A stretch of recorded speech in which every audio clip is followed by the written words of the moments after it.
Hey folks, welcome to another episode of the Application Security Podcast. This is Chris Romeo, Chief Security Officer at Security Journey, and I am also joined by my good friend, Robert Hurlbut. Hey, Robert.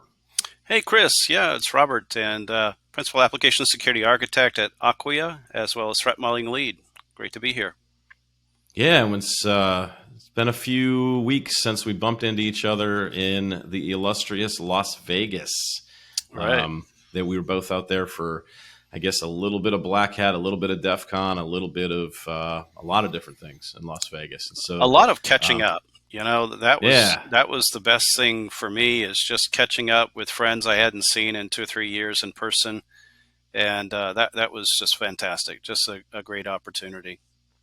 Yeah, that's the part that we missed during the pandemic, is not being at conferences, connecting with people and stuff. And so that was also my first visit to DefCon. So that was an interesting experience for me. It took me, there's only, year 30. What a good time to go and show up at the first one. Absolutely. And I promise I'll be back for year 60 at least for DefCon 60, but maybe in between. But let's get to our guest here, Guy Barhart-Magen, who I happened to bump into in the hallways at Black Hat, which seems like, with the statistics say that you shouldn't really bump into anyone in Las Vegas, but we had the opportunity to bump into each other and reconnect. Guy and I worked together back at Cisco a decade or so ago, and excited to have him on the show. And Guy, we always throw our guest right into the deep end of the pool with the question of, what is your security origin story? So our audience loves to know, where are people coming from? And so, as far as your origin story, what say you? Good question. I started out in computers pretty early. I think I was maybe 5 or 6 with my first computer. I had a Commodore 128D, which was a gaming computer of the time. It had a built-in pixel editor, so you can program games. So I was really drawn into that aspect of programming and writing programming BASIC at the time. And a few years later, with my first 286 XT, where we had actual games, I was frustrated by the games constraining my progress by having silly things like health counts and score and stuff like that. And I was intrigued about how would you actually go around and implement those things, and can I change them while I'm running the game? Hence, terminate state resident programs were born, and cheat codes and reverse engineering the software in order to understand what actually went on behind the scenes. So a lot of assembly, and I started writing in C, in Pascal, and assortment of other languages less prone to reverse engineering, like Lua and Lisp, unfortunately. And that was really my first steps in programming, trying to understand memory structure, disassembly, reverse engineering software. Nothing security oriented in mind at the time. This is maybe the security was of the games trying to protect themselves against people like me, but there were no networking games at the time. Anything that you would do would only affect your own computer. There was nothing like you could have cheat codes for Halo 5 or whatever. So it was always very localized. And when the BBS movement started, and I'll be the first to admit I owned the BBS at the time, the BBS movement started, we started sharing information about what you could do with this kind of skills, or what kind of programs you can find out and what you can do elsewhere. A very famous paper came out, which really blew my mind at the time. It was how to smash the stack for fun and profit. So that was like my very, very early steps in security, and it all went downhill from there. Yeah, it's interesting that you've basically been breaking things since a very young age. Is what I took away from that. Like, you've been understanding how things work and then breaking them and putting them back together, which is a great foundation for security. I mean, it sounds like you've had a security mindset even before you knew what security really was. You were pulling things apart and putting it back together. And so, yeah, that's really kind of that breaker mentality. I think that a lot of people in our community, in security specifically, but even in larger communities, when you think about what is the security mindset, it's actually much bigger than that. It goes to engineering, it goes to problem solving, it goes to the delight that you get from solving a puzzle. Not all of these skills apply specifically to security, but you'll find a lot of people in security having those skills. You've just been at DefCon, so the lockpicking village is getting bigger every year. Lockpicking is not exactly a skill that you need in application security, but there's a lot of correlation between people who enjoy picking locks, solving those puzzles, and doing the same in application security, trying to understand what's exactly going to be the input that's going to just break that API. Very cool. One of the other things you mentioned was BBS. I hadn't heard that term in so long. Bulletin board system or service, for those who may not even know what that is, but I can remember the dial-ups and all that stuff. So fun memories. You're making me nostalgic here. So, I know, right? I mean, I had a BBS as well. Okay, here it is. This has never been announced on the Application Security Podcast. I had a BBS called the Doors of Perception. Oh wow! Come on, I mean, how cool is that? I mean, that is cool. I watched the Doors movie like 27 times. And Jim Morrison, when the doors of perception are cleansed, all things become known, or something like that. So, I don't know, Guy, if you want to admit the name of your BBS. I'll be happy to. But I will preempt that saying that I was 11 or 12 when I opened it. Its name was Action Packed Sandwich. I love it. APS sandwich. Excellent. That's really cool. No, I miss those days. There was a different sense of community when you weren't connected 100% of the time. Like, the internet is great for so many different things, but having that time limit that the BBS has brought in, it brought it was such an elite experience too, because like only people like us were the ones that were running BBSs and logging into them and typing messages and playing games and doing those types of things. But yeah, I miss those simpler days of computing. Yes, definitely. Well, our topic today, Guy, and thanks for speaking on it and talking about it, is Log4j, and that's been in the news certainly in the last 2-3 years. But for those of us who are developers and can remember years ago building applications and needing to figure out a good logging solution, help those who may not have heard of it. What is Log4j? So, dismissing the entire security aspect of it for a moment, Log4j is a good library. It's a very well-known, well-vetted, very widely used logging library. Basically, if you're going to write a program in Java, in most probability, you're going to use Log4j. Log4j as a library is not only handling all of the logging backend needs that your application might have, but also has the capability to add much more on top of that. If you want to enrich your log files with additional metadata, modify formatting, keep strict controls over what goes into the logging framework and how the logs should display, depending on what your inputs are. So it's a big chunk of software. It's not something small or minuscule. And obviously, big chunks of software will have issues, and they do have issues from time to time. But that haven't stopped Log4j from being so prolific. So in general, it's a small team. There are about 3 to 4 developers, more or less, working on it.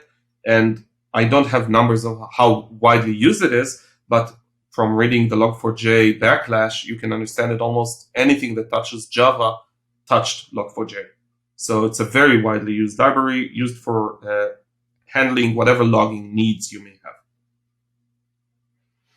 So from the kind of going back into the security realm, what was the problem that resulted in the Log4j vulnerability and all of the compromises and stuff? Like, if we kind of flash back to what was the issue that an attacker originally found that they were able to take advantage of and cause all this chaos that hit the world for a period of time? It's actually a funny story, and try to intertwine 2 different timelines together. We were first made aware of an issue in Log4j from one of our remote teams in New Zealand. So I'm located in Israel, they're in New Zealand, they're about half a day apart.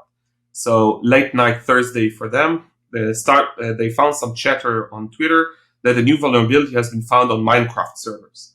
So, we take note of it, we care, but we don't care. It's Minecraft. So whoever has vulnerability, deal with it. So it's not very important. But the vulnerability was disclosed as something related to the logging of Minecraft. So we took a note of it, handed the key off to the Israel team, who started Friday morning. We took a look at it, didn't find anything interesting. We said, okay, if something pops up, we'll take care of it. Now switching back.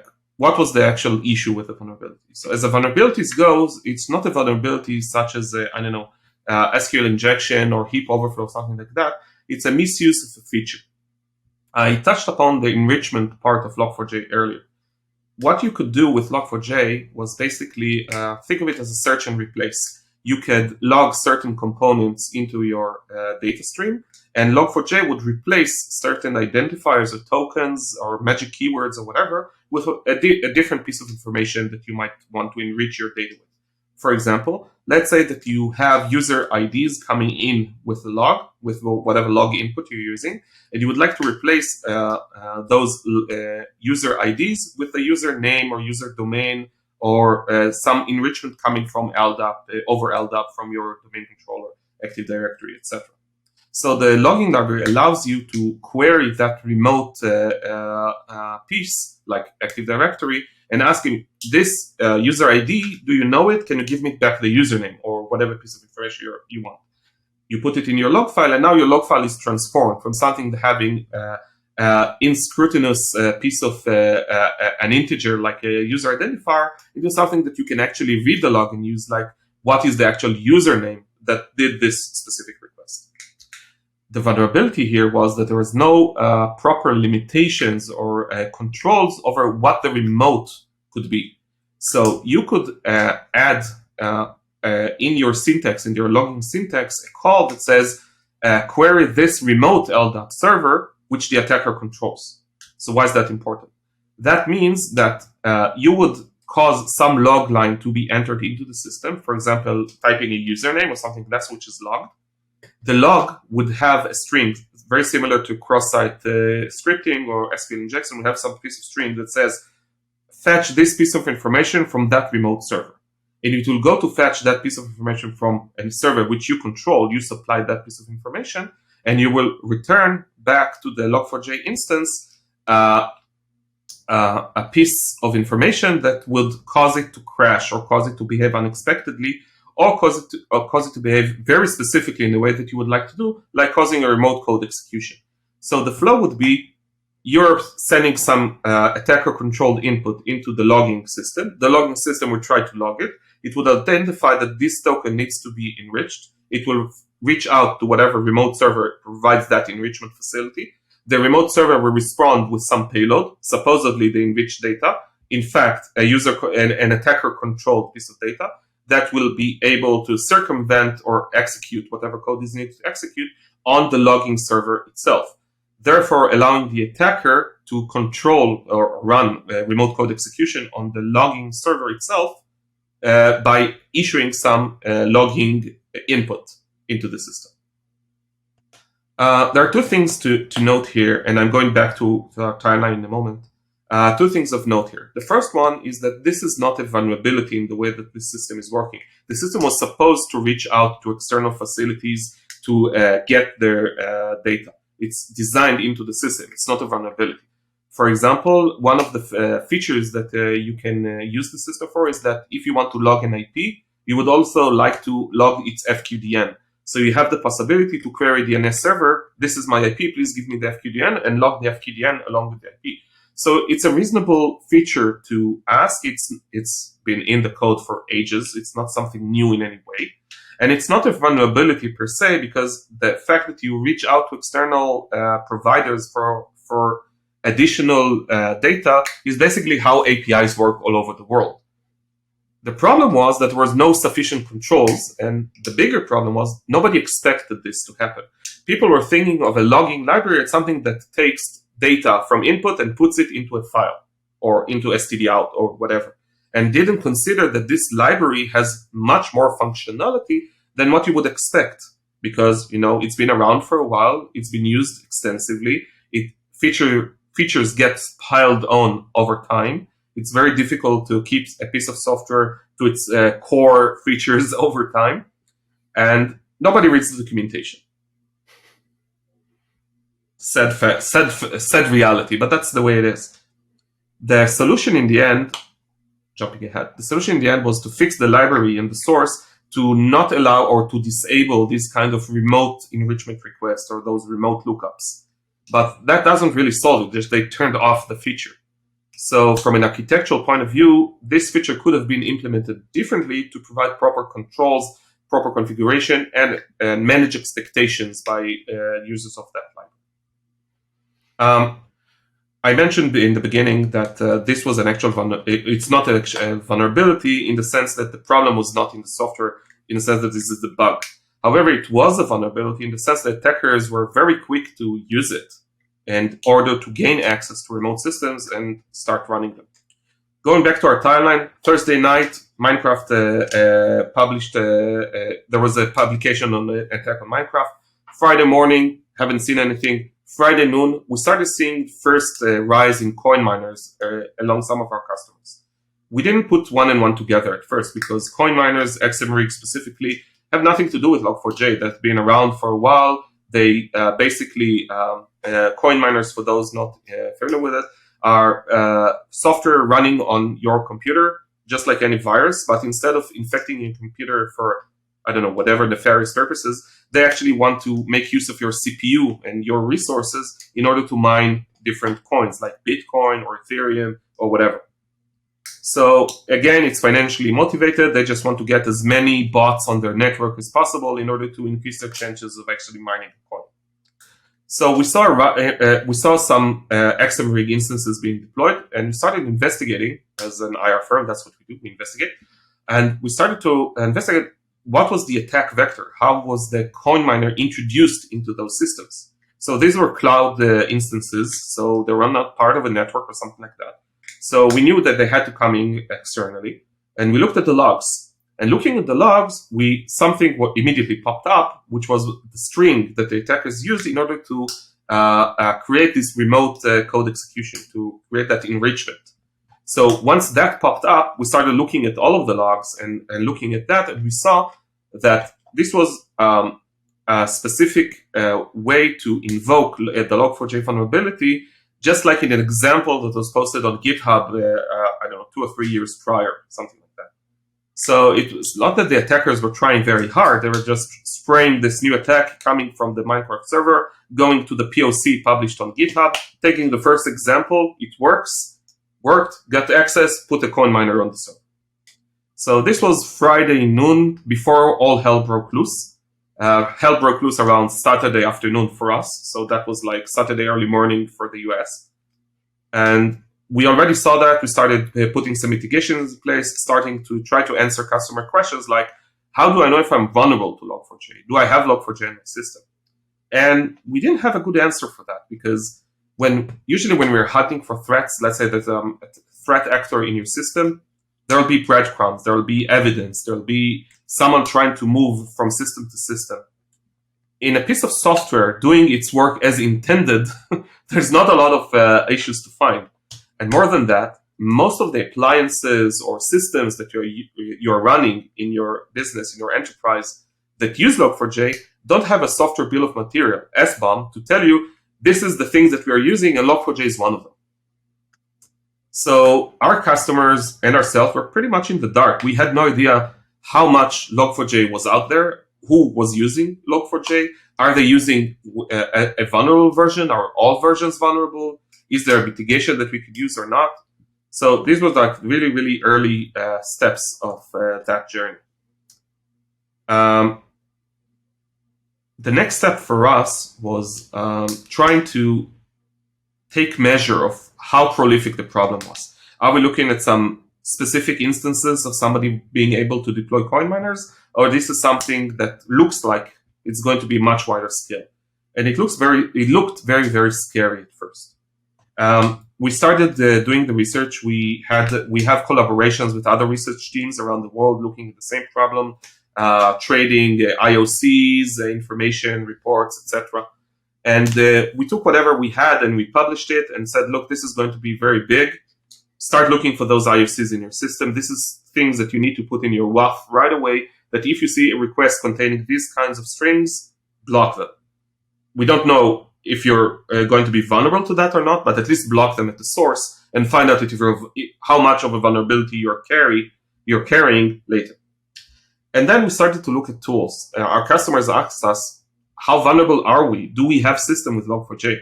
And this is something that I was not comfortable answering because we actually don't know. It's not something that we can answer. We know that you have, 5 different servers running Windows. Do they run Log4j? You have 20 different servers running Linux. Do they run Log4j? I have absolutely no idea. And the customers didn't have any idea at all. And one of our customers reached out to us and said, look, I found some scanner on GitHub that scans for Log4j. What do you think about it? So we took a quick look at the code. That was pretty funny. It actually worked. What it would do with the scanner, it would take a list of IP addresses. You can supply it in a file. It will go and probe each of those IP addresses and send a request with a DNS payload that says, go to this DNS and resolve it and give me back the FQDN. And it would hook to the DNS in the backend. And if somebody made a request for that specific IP address to that, for that specific FQDN to that DNS server, that means you're vulnerable because no one except the Log4j would make those requests. However, our answer was an emphatic no, don't use this software because the DNS, which we looked into, was hosted in China, which basically meant that anybody running these tools are going to have a list of all of their servers being sent, all of their Log4j vulnerable servers being sent in real time back to a DNS controlled by someone in China, who might not be malicious. I don't know. It might be a pet project by someone, but it would not be a good idea. I would try to do something self-hosted in this. Yeah, the threat seems to be high. Just in that scenario, just being try not to publish the list of your vulnerable servers to an external entity you do not control. Yeah, it doesn't matter where they are in the world. They're in Zimbabwe. We don't want to publish a list of all vulnerable servers to anybody. Yeah. So we took that as a challenge, and we actually built our own piece of software and released it in about 2 days as open source to the community. And our piece of software did basically the same thing. It would kind of like Nmap. You'd give it a scope, a subset of the network addresses, like, 192.168.0.0/24. And it will scan all IP addresses in that range, try to send a payload, a Log4j vulnerable payload to each and every one of them. The difference for us was that the same binary that was sending those requests was also a neutered LDAP server. So what would happen is it would send the request with an LDAP payload in it, and it would say, go to this remote LDAP server, which is basically the same binary sending the request, and it would locally log any kind of incoming LDAP request and say, look, this server tried to contact me trying to run an LDAP query. Now, because this is not a real LDAP server, this is our binary running and scanning the network, we have a 100% true positive rate. We might miss out false positive, might miss out negatives, but if somebody contacted back the binary, it was 100% vulnerable to Log4j. We released that tool to the community. We got some feedback. Everybody that was using it was really into it. Completely local, not sending information to anyone. And that actually helped us find out a couple of things. The first one was give a good answer, somewhat reliable answer. So how many of your devices on your network are vulnerable to Log4j? So it's not a definitive answer because it would only scan for specific IPs on specific ports for specific protocols. But basically, if you're doing logging in Java, you're probably going to use HTTP, which means you're going to use either 80 or 443. You're going to process HTTP protocol requests. And Pareto's laws, if we're going to hit 80, 90% of instances, let's start with that and worry about the other 10% later. So that was our thinking at the time. So we started running this tool at our customers' locations, and we started getting hits. We saw how prolific the problem was. Tens, hundreds of servers answering back saying, yeah, I'm trying to resolve this LDAP request, writing it down, saying this is a vulnerable server. And we could give our customers a list saying, go ahead, fix those servers. The funny thing was that we had a couple of vendors on the list, meaning that some appliance connected to the network answered those requests. So what I mean by appliance is that these customers went ahead and went to some big vendor and bought some server and hosted that server on their internal farm or connected it into their network one way or another, VPC, whatever, doesn't really matter here. And those appliances were vulnerable to Log4j. The customers have no control over the internal mechanics of that appliance. They have no control over the source code. It's a complete black box to them. But they do know that it's absolutely 100% true positive. It called back. There was a callback. It was vulnerable. So they reached out to those vendors. And at least two of those vendors said, no, we're not vulnerable for Log4j. And mind you, big names have big booths in Black Hat. And they said, we're not vulnerable. And they pulled us into the conversation saying, look, our IR team, they found out that your appliance is vulnerable. We need a patch and we need it yesterday. And they said, no, we're not vulnerable. We have no indication that we are compromised in any way. So we got into the conversation and we told them, you know what? You might not be compromised at all, but you are vulnerable. Look, here's the evidence. Here's the payload. Go run it yourself. And it took this back and forth, something on the order of 5 to 7 days to get a proper answer from them. And in the end, I reached out to my own connections in those companies and asked, what's going on? It's the entire world is burning. Why it's taking you 7 days to acknowledge that you're vulnerable, where we already proved it in day one? And the answer kind of surprised me and kind of didn't. And that is that while it might be very easy to prove that an appliance is vulnerable, it's not very easy to push a fix through QA and through all of those different hoops and stages that you need in order to have a hot fix out in the field for something that big. So even if you know that you have vulnerability, expecting a very speedy fix for that vulnerability is something that probably not going to work for you. So our recommendation at the time was focus more on mitigations, detections, because fixes will only come in at a later time. So maybe that's another thing to take from this. If you see something very big, global, spanning the world, don't expect fixes the day after. It's going to take longer than that. And I mean, that's historically, when you think about some of the other big historical issues we've had as a community, like, I mean, I lived through Heartbleed. I think we all lived through Heartbleed.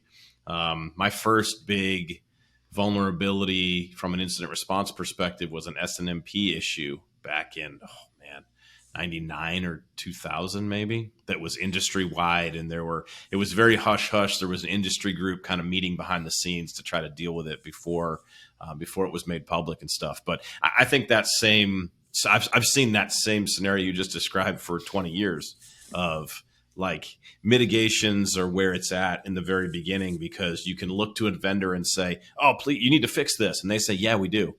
When are you going to have a patch? Yeah, maybe a week, maybe a couple weeks. We're working on it. It's top priority. And it's just a testimony to the fact that those vendors just can't move at lightning speed, which is unfortunate. But a whole other issue is, you think about DevOps in the world of applications. Nobody's doing DevOps from an appliance-based software perspective. Like, they have the technology to push 50 changes a day and then send them out across a fleet of appliances. They just haven't gotten there yet. That suite of products just hasn't gotten there. I might have just gone off on a tangent. I don't know. No, that's an interesting parallel. I was talking to my partner a day or two ago, and he was raging on because getting an over-the-air update for his Tesla takes minutes. He can get like two updates a day. Updating his PlayStation is something that requires him to physically connect a wire, go through different hoops, download it, and making sure that the firmware doesn't crash. And it's the same technology, basically. We can do the same kind of things where we are not in exactly the same place. Yeah. And Tesla is certainly pushing the envelope of everything in a lot of different areas. But yeah, the over-the-air software updates, like they are pushing the envelope on what can be done with a 5,000-pound motor vehicle that's going down the road. A Tesla is really just a giant computer. Like, that's what I figured out when I took a closer look at them. It's a car with a gaming PC built in, basically, that has all the functionality you need. Basically, yeah, and a not so bad security model. They still have issues from time to time, but they have a very strong team working on it. So I have a lot of faith in the way that Tesla is working. Yeah. So here's a question for you as you kind of step back and think about Log4j from maybe the 10,000 foot view. Did Log4j cause a change in our industry? Like, have people woken up to the challenges, the importance of logging, and the challenges of logging? Because I have a running joke, like whenever there's a new top 10 list that's ever released, you know where logging's always going to appear. Logging's always, it makes the number 10 spot, or maybe the number 9, but that's as far as it can go up, because it's like everybody's like, oh, we have to think about it, we have to put it on our list, but I don't really want to focus on it and draw people's attention. So has Log4j changed the perception and the threat landscape in regards to logging? That's a good question. I honestly don't know the answer to that, but I can draw some conclusions. One of the things that really made me sad to be part of this industry was when we reached out to the Log4j team. It's a different story, but I'll try to summarize that. We saw how hard that team was working. To everyone who does not have that memory, everybody worked on Log4j straight through 2 days or 3 days before Christmas, through Christmas, after Christmas, into the new year. This was like the worst time of the year to have that vulnerability out in the open. So people were really working around the clock. And what we could see was that the Log4j team was getting a lot of heat, a lot of hate also on Reddit, on Twitter, and elsewhere. Who wrote this stupid library? Why is my logging library even making remote connections? What kind of nitwits coders did this? This is amateur stuff, blah, blah, blah, etc. So we believe that they were being really put in the spotlight for the wrong reasons. So we reached out to them and said, look, we know you're working so hard. They're basically three guys. You can look at the GitHub page. They're hosted on the Apache org, and they have the GitHub page. They're just like 3 to 4 guys doing pull requests and modifying that library, maintaining it for so many years. It's not their fault that this issue was just popping up before Christmas. Somebody found it out, tried to make something of it. They have to pay the price. They're not getting paid for this work. They're not getting paid for maintaining this library being used by basically anything running Java on the planet. They didn't get any kind of compensation, and they worked through Christmas, making release after release, fixing things as they came in, as new ways to use different mechanics of Log4j were being discovered. They released another fix and another fix and another fix. By the way, that also got hate from the community. Why can't they fix this already? Why are they keep hot fixing it instead of going to the root causes and fixing it? Blah, blah, blah. When we reached out to them and saying, look, we appreciate your efforts. We want to make a donation. We made a $5,000 donation to the Log4j team through the Apache Foundation. And they told us that they don't really have a process to do that because it never happened before. Nobody ever donated money to them. Wow. They got like the occasional, $50 here, $100 there through GitHub pages, but nobody was ever interested in supporting that project and the work that they were doing. It was like, a couple of guys wrote a logging library. Does it matter that it's over a couple of billion devices? Nobody cared. And we tried to, rally people to the flag and saying, look, this is wrong. This is not the way it should be. You are not going to pay for using that library because it's open source? Fine. At the very least, you fix some bug, push it back upstream so everybody can enjoy that fix. You made some effort, you're using that in your appliance, you're selling their appliance for millions and millions of dollars. Throw $1,000 to the guys that worked over Christmas to fix this stuff. Do something, at least support the community. Be supportive of the community if you're not even going to financially support this. And think about it from the other way. Think about all of the different companies, all of the different vendors, the huge lists on GitHub that people maintained of different appliances and versions that were vulnerable to Log4j. Not one of them stepped up, came forward and said, look, it's just 3 guys. I'm going to take 2 engineers on my team for the next 2 weeks and get this done, get this solved. No one did it. Nobody supported this. So, I don't know. In the end, my feeling was that we raised the flag, we jumped the barricades, we tried to rally people, we got a resounding no from the community. So people are very happy to use open source, not that happy to support it. Yeah, I mean that's a common challenge though, right? Like Heartbleed did result in some resources being allocated. At least I remember people giving lip service to it. I don't know. I don't know. I didn't follow the story for the next year or two to see if people actually came through with money and engineers. But the thought was that people were going that people had committed to provide OpenSSL as a library with some level of resources from inside of companies. And yet you think about the dependence that we have on open source. Like we talk about it and people just brush it off like, it's just not that big of a deal. Well, Log4j, you saw it, and Heartbleed, you saw it front and center. You have a small group of people that aren't getting paid that are giants that are carrying a giant portion of the industry from a software perspective. And like you said, nobody cares about it. And it's only when we have a vulnerability of the size of Log4j or Heartbleed that people even have visibility to it. Yet, how many other libraries? We could sit here and name 20 libraries that 27 companies are relying upon every day in their production products that have the same style of Log4j, same type of issue could be sitting just waiting to be discovered and could be the next Log4j that gets all of our attention. I agree. And I think that problem is not going to be solved by chasing the next vulnerability every time that a vulnerability happens and paying some lip service or actual service when stuff like that happens. True dedication to going over that and supporting those projects needs to happen. And I think that in a lot of scenarios, it already happens, but behind the scenes. One of the things that I personally seen in the corporates I worked for, in the large enterprises I worked for, was that when engineers actually saw an issue, they would probably fix it. It's open source. They have the source code. They usually fix that problem. They engineered a way around the issue. They made some modification to solve that. But due to legal issues, liabilities, licenses, etc., they did not have permissions to push that upstream. So even if they already have done the work, they're already aware that there is an issue, there's no mechanism in place like safe harbor to disclose it or to share it without legal ramifications. Or think about this way: you're an engineer, you found a bug, you want to fix the bug. You can't do that because now you're sending IP that belongs to the company, that bug fix, upstream to someone who has no legal relationship with your company. So you're barred from doing that, and that's kind of messed up. But yet, your company will take the next version of software. That's not a problem because the open source community is saying, "Go ahead and take it." Yeah, free as in beer for you to use. Go ahead. Right.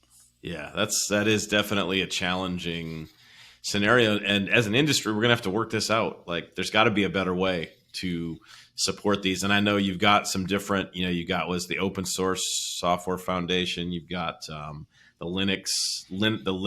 There's a number of groups that are coming together that are at least starting to draw some attention to these particular issues. But it's definitely some significant challenges. So, Guy, thank you for taking us through kind of that walkthrough of how you were involved in Log4j kind of right on the ground. I think that was really, really interesting to get that take of what did this look like in reality versus just news stories describing what was happening. So when you think about key takeaways or a call to action for our audience, what are the key takeaways from Log4j? And then you get a chance to give our audience homework here. I mean, come on, free chance to hand out homework. So I think our biggest takeaway for this, and the biggest takeaway for our customers and people that we worked with, was that when you have an incident, consult your IR team and see what they can help with.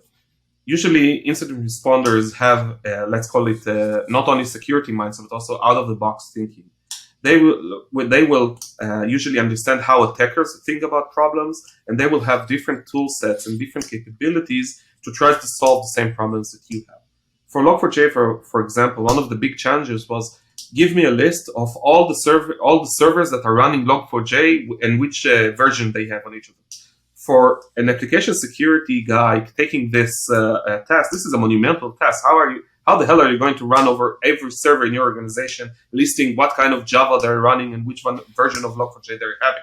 It's like a monumental, scaled up problem that you don't know how to solve. But for an IR team, this is basically what we do every day. Give me a list of all of the processes running across all of the fleet, all of the endpoints in your enterprise, and run some memory forensics on them to find out what kind of strings they have in memory to locate exactly the hit points that we're looking for. So this is the kind of questions that we get asked every day. And we have the tool sets and we have the capabilities to answer those questions at very large scales. So going back to my first sentence, consult with your IR team. They usually have more capabilities and more ways to think about problems and solve problems than what you have.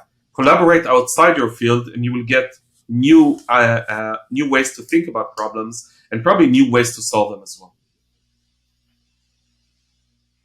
Very cool. And yeah, I think that is really good advice from someone who's working as part of the AppSec team. The incident response folks have experience doing this every day. Like this is what incident response people get out of bed in the middle of the night. Often it's in the middle of the night. They get called out of bed in the middle of the night. Usually it's Friday afternoon or later. Yeah. Yeah. I used to do incident response years and years ago. And so, I got more calls at 3 a.m. than on Saturday morning than any other time, because that's when people would run out of time. They'd try to solve it themselves during the work week, and then it would get to the weekend and everybody would freak out. But yeah, I mean, I think that collaboration is a big part of the takeaway here. The IR team is a group of people that are highly trained in being able to deal with these. People used to call the team I was a part of we were digital firefighters. And so we did, like, somebody rang the bell and we came and we put out the fire and we contained it, and we figured out what the cause of the fire was. So you've got folks in incident response that have that experience. If you're a developer or somebody who's working in AppSec, you can tap into that. Don't try to solve it yourself. Bring those people that are experts, and they'll probably let you come along for the ride on the fire truck and learn as you're going, but they're going to get there a lot faster than you are. So, Guy, thank you for sharing this experience with us, and we look forward to having another conversation with you in the future about something else. I love that, and thank you for having me. Definitely. Thank you.